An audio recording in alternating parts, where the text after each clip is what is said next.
इस आज हम आपके लिए लेके आ रहे हैं फिज़िक्स का बहुत ही इंटरेस्टिंग टॉपिक, जिससे आपको बहुत ज़्यादा खुशी होगी। Introduction of plasma. Introduction of plasma. What is a plasma? Plasma is the state of matter. Matter की एक और स्टेट होती है। आज तक हमने 3 ही स्टेट्स पढ़ी होती हैं, जैसे liquid state, solid state and gas state. हमें तो पता ही नहीं था प्लाज्मा भी कुछ होता है। Plasma is the 4th state of matter. Matter की 4th स्टेट होती है प्लाज्मा।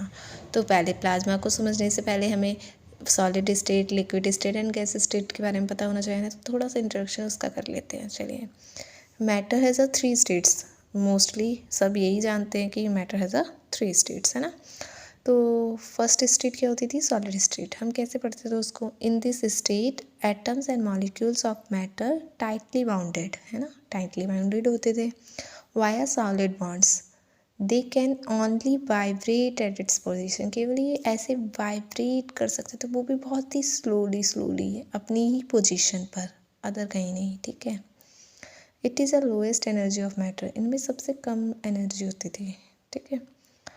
अब अगर हम इसको और हीट दे दें, सॉलिड स्टेट को हम और हीट करते थे तो वो लिक्विड स्टेट में कन्वर्ट हो जाती थी। अब लिक्विड स्टेट क्या होता है? What is a liquid state? In this state atom and molecules of matter are bounded by liquid bond which break up and patch up.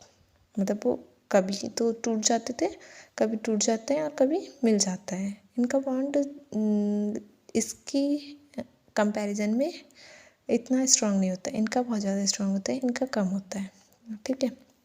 तो वही पैचअप कंटिन्यूसली, ये लगातार ऐसे ही टूटते रहते हैं, जुड़ते रहते हैं, टूटते रहते हैं, जुड़ते रहते हैं। So molecule and atom can move inside liquid to any position. अब जो लिक्विड के मॉलिक्यूल्स होते हैं वो किसी भी पोजीशन पे मूव कर सकते हैं। ठीक है। It is a higher energy state of matter then solid state. Solid state की तुलना में इनकी स्टेट जो एनर्जी होती थी वो क्या होती थी? ज़्यादा होती थी। ठीक है। अब इसको भी हम अगर और हीट दे दें तो ये कौन सी स्टेट में जाता था? गैस स्टेट में। चलो हम भी चलते हैं। Gas state. In this state atom and molecules of matter are free from any type of bounding. मतलब इसमें किसी प्रकार की बाउंडिंग नहीं होती थी।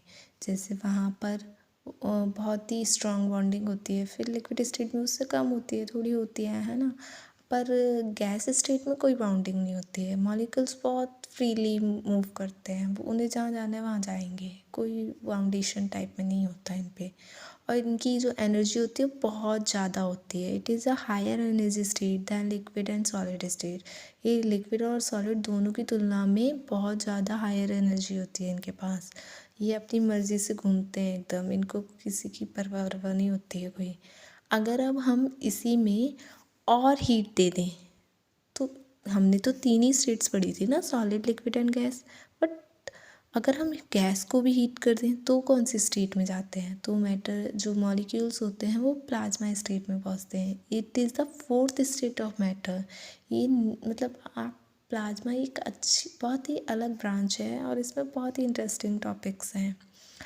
अब प्लाज्मा होता क्या है, थोड़ा सा इंट्रोडक्शन पहले इधर देख लेते हैं, फिर अच्छे से इसको ही हम डीपली पढ़ेंगे प्लाज्मा क्या होता है। It is the state of matter in which atom and molecules are not found. जिसमें हम एटम्स और मॉलिक्यूल्स को फाउंड ही नहीं कर सकते, वो होती है state of matter, 4th state of matter, plasma state. इसमें मॉलिक्यूल्स और एटम्स आप फाइंड नहीं कर पाओगे, इसमें आयंस एंड इलेक्ट्रॉन्स होते हैं।